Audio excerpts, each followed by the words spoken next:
বর্ষা এলেই জমে ওঠে পিরোজপুরের নেছারাবাদ উপজেলার ঐতিহ্যবাহী ভাসমান নৌকার হাট। আটঘর কুরিয়ানা খালে শত বছর ধরে চলে আসা এই হাটে প্রতিবার বর্ষাকালে কয়েক কিলোমিটার এলাকা জুড়ে দেখা মেলে নৌকার ঢল। প্রতি সপ্তাহে সোমবার ও শুক্রবার বসে এই হাট, যেখানে প্রতিবার বিক্রি হয় 200 থেকে 300টি ছোট নৌকা। ক্রেতা বিক্রেতার মধ্যে কেনাবেচার এক ধুম লেগে থাকে সকাল থেকে দুপুর পর্যন্ত। বরিশাল, ঝালকাঠি, গোপালগঞ্জ সহ আশেপাশের এলাকা থেকে মানুষ আসেন ঘরের কাজ, মাছ ধরা বা পেয়ারা বাগানে ব্যবহারের জন্য নৌকা কিনতে। দেশের বিভিন্ন পর্যটকের পাশাপাশি বিদেশি পর্যটকরাও ভিড় করেন এই নান্দনিক দৃশ্য দেখতে। শাপলা ফুলের মতো সারি সারি নৌকা যেন চোখ জুড়িয়ে দেয়।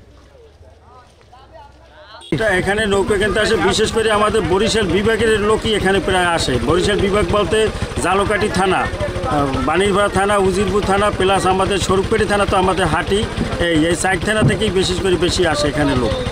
এবং প্রতি হাটে 2 থেকে 300 হাট এই নৌকা বিক্রি হয়। তো আমি নৌকা নিয়ে এসে 25 খান, আমার 10টা বেচা কিনে হয়েছে। তো এই নৌকাগুলো আপনার বিভিন্ন দিকে নিয়ে যায়।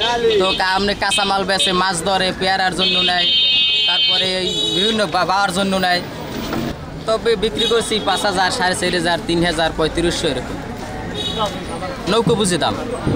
আমরা এই স্বরূপকাঠির ঐতিহ্যবাহীকে এই নৌকার সিজনে এখানে নৌকা বিক্রি করতে আসি এবং প্রতি বছরে এখানে নৌকা বিক্রি করতে আসি আমাদের ছোটোবেলা হইতে। আর এই নৌকাগুলো আমাদের স্বরূপকাঠির স্বামী গ্রামে এবং ডুবি গ্রামে বানায়। ওখান থেকে কিনে আনি, কোনোটা 2,000, কোনোটা 2,500, 3,000, কোনোটা আবার 5,000, 7,000 টাকাও কিনে আনি। 500, 700, 1,000, কোনোটা 200। আবার কোনোখানে আষাঢ় মাস ছেড়াবন্ধের বোঝানোর পরে আবার একটু দাম কমে যায়। ওই সময় আবার লোসকানো যায়, কোনো মানে হয়তো 200, 300, 500 টাকা লোসকানো যায়।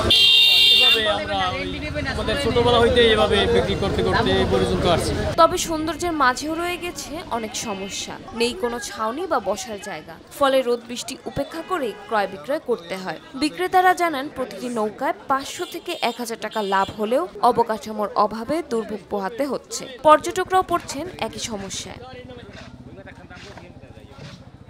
হাটের ইজারাদার এবং বিক্রেতারা জানান প্রতি মৌসুমে প্রায় 15 থেকে 16 কোটি টাকার নৌকা বিক্রি হয়। তাই হাটে একটি ছাউনি, পর্যটকদের জন্য বিশ্রামের জায়গা এবং নৌকা রাখার আলাদা স্থান জরুরি বলে মনে করছেন সবাই।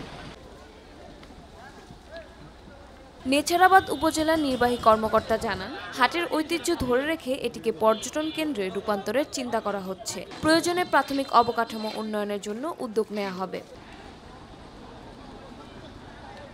শতবর্ষী একটি হাট রয়েছে, নৌকার হাট, যেখানে বিভিন্ন জায়গা থেকে, বিশেষ করে বলদিয়া সহ বিভিন্ন জায়গা থেকে এখানে যারা নৌকা তৈরি করে তারা এখানে বিক্রি করার জন্য আসে। শুক্রবার এবং সোমবার 2 দিন মূলত এখানে এই নৌকার হাটটি বসে।